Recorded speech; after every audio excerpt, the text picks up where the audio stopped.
plastic we're gonna use is this stuff over here, okay? Sitting on the ground. This is called polypropylene, okay?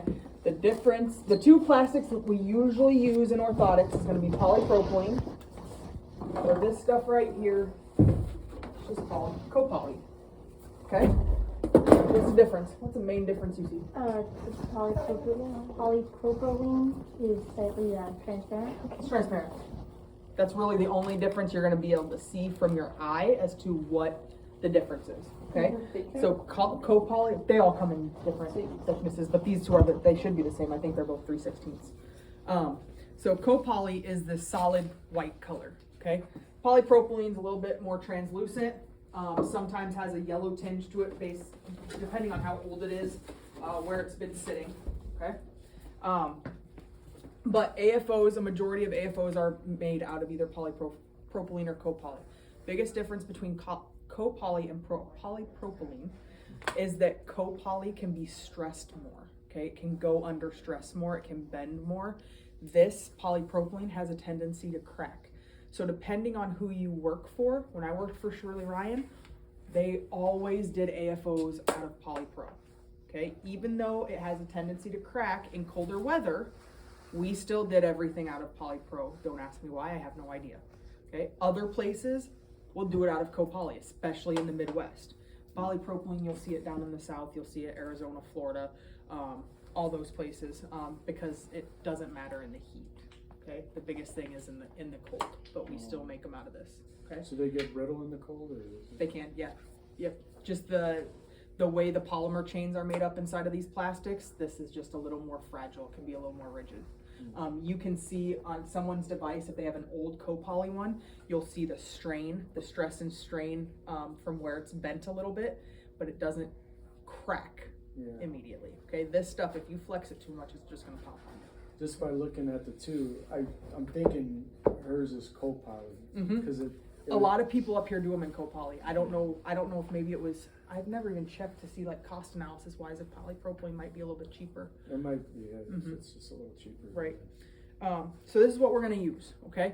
Some of you don't need a entire piece, okay? We can measure, all right? But mine, I'm gonna use the full thing because I have a full leg and I'm just too lazy to go to the bandsaw and cut it in half, okay? All right, so to set this up, you guys are going to use a transfer paper. Transfer paper is just a design that we can put on the outside, much like the bears with the yard symbols on it. We're gonna use a transfer paper on this too, okay? We used to not teach transfer papers, but if you can do them with transfer paper, you can do them without. It's just less steps, okay? So I'm gonna teach you to do them with transfer paper. Everything that you pull for me, whether it's AFOs, KFOs, hand orthoses, I don't care what it is, you're putting a design on it because you need to know how to do them with designs. Without designs is just one less step, okay? All right, so what I'm gonna do first, because this usually takes about 10 to 15-ish minutes in the oven, I'm gonna get my plastic ready and in the oven before I prep this, okay? I'm gonna have this in the vacuum so that I let all of my classmates know I'm going next. My plastic is ready to go, my AFO is ready to go, or my cast is ready to go, so I'm going next, okay? What happens if we do a sign-up sheet is that people put their name up there and they're not ready to go. And then we get to them and they're still not ready to go. And so we bypass. So there's no point in a sign-up sheet. If you see an empty vacuum press and you're ready to pull, throw your cast in the vacuum press, get your plastic ready, okay? Understood? All right. So what I'm going to do first, steal this stool release. So I'm gonna spray it on my plastic and then I'm gonna put my plastic in the oven. And then I'm gonna do the rest of the setup, okay? You're not gonna take the sticker off? No, I can make it outside my trim lines. Is it, when the surface you spray, does that side go up or down? Up. Anytime you have any spray, glue, anything, and you put it in the oven, that side goes up, okay? And that's so it doesn't stick to... That's gonna be, so I'm spraying this, and I'm gonna spray my transfer paper, so that once this is in its almost liquid state, when I put the paper on, the paper doesn't stick. Oh, okay. So it's just gonna release that paper for me. So I don't want to hold it close. How many of you have spray painted before? Okay. Yeah. Do you hold it close and spray a ton on there and hope it runs all over the place? No. You hold it back and you get an even coat all over the entire thing, okay? So no different.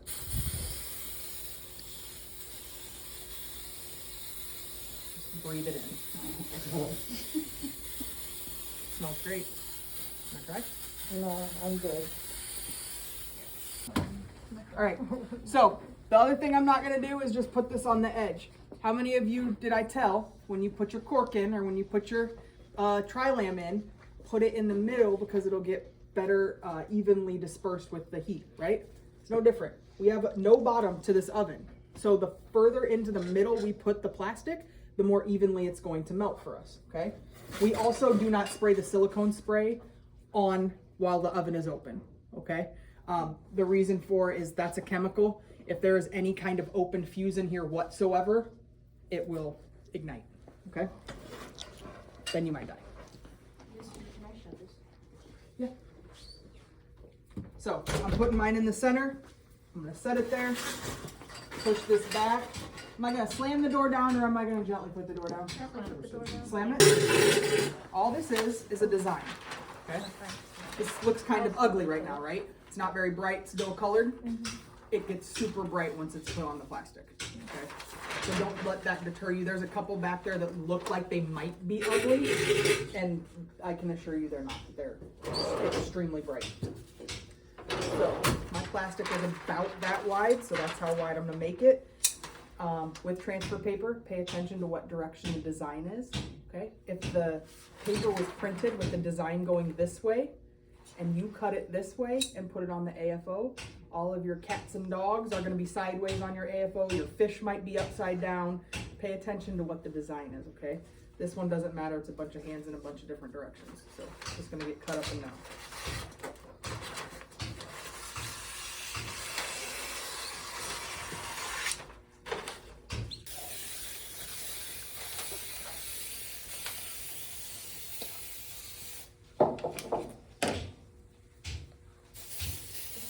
Generous spray. I don't want this stuff sticking. She just wants to smell Probably it. overkill. That's it. So this is a little bit at an angle, so I'm gonna angle this a little bit as well, okay?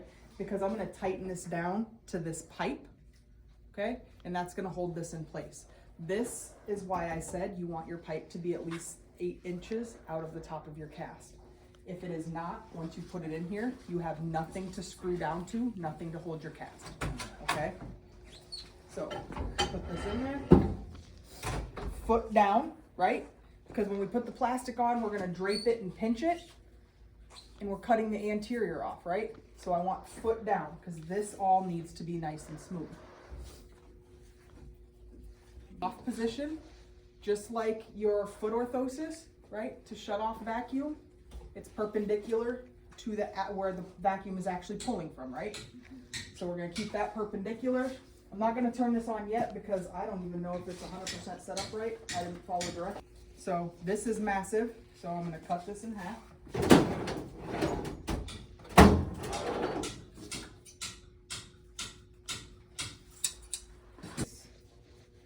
Put it in a knot.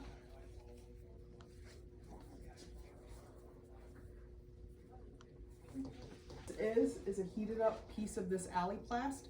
We wrap it around here, it sticks to itself once it's heated up. It takes maybe 6 seconds in the oven. It gets hot really fast, okay? Wrap it around here, and then you put electrical tape all the way back behind it, okay? You should see none of that white Aliplast back here, okay? This is a way to help eliminate air. When the melted plastic hits this, it essentially puts itself in with the tape, so it eliminates any air coming in there. Okay, it can be on the top of the foot if you want, it really doesn't matter. One quick question. You wanna come check it out, is inside of that pipe. Plastic is ready when it is completely crystal clear all the way through the entire thing. The edges are gonna heat up first, naturally, right? You bake brownies, the brownie edges are more crispy. It's the same thing with the plastic. The edges heat up first, and then the center heats up, okay? Yes, Mom? No, Oh, we're just ready to go. Okay. wow. So now I'm gonna put my gloves on. Thank you, Hanan. Why? This is dang near liquefied plastic. If I put my rubber gloves inside of these heat gloves, and God forbid the heat transfers through those gloves, because they're old, and gets onto your rubber glove, what is that going to do? It will melt those gloves. You will be doing this yourselves, okay? The main thing I want you to pay attention to is the ankle section, okay? A lot of people's, I'm gonna overcook my plastic, it's fine. A lot of people, what they do is they take the corners of the plastic and they come down here and they put it over the ankle. All that's gonna do is create wrinkles in your ankle. I don't want wrinkles, okay? If you have a wrinkle in your ankle when you pull plastic, you are doing the whole thing all over again, okay? Nobody is going to accept a device with a wrinkle that creates a fracture point, especially with polypropylene, okay? So when I take my plastic, I spread my fingers out where I think the ankle is gonna be.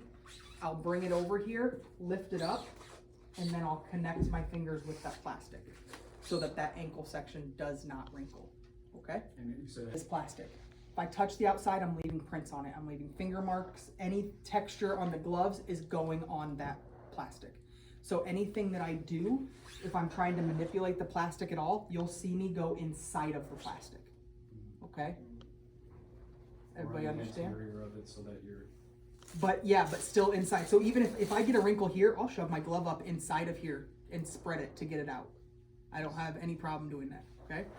The next thing I do once I get this on here, I'm gonna choke off the collar. I'm gonna really hold that plastic down on the collar, and I'm gonna take my hands and I'm gonna pinch that anterior section so that that plastic basically welds together, okay? Once I'm done pinching, I'm gonna take my scissors and I'm gonna cut about 1.5 to 2 inches away from the cast, because the scissors pinch that plastic together even further and really create that vacuum, okay? The very last thing I'm gonna do is have plumber's putty at my disposal, because if you hear a pop because the plastic gets sucked in, I can shoot some plumber's putty in there and that will cover that hole, and then the vacuum will still work, okay? It is a quick process. Please do not rush through it. Don't think you have to be super fast. You do have to move with some quickness, okay? But you don't have to run from the oven to your AFO, okay? Pull this thing all the way out. Don't worry about the door, okay? When I'm done, just pay attention. Don't worry about the door. It's not gonna hurt anyone to be open.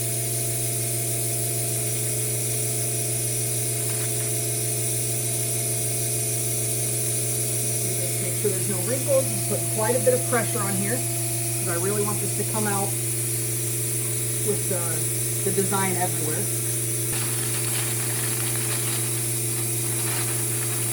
That is worst case scenario.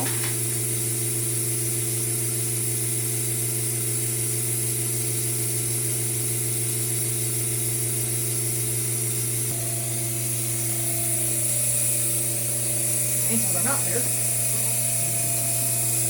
I'm not stretching it, okay? I'm gonna take this off so it doesn't weigh it down. Pinching, pinching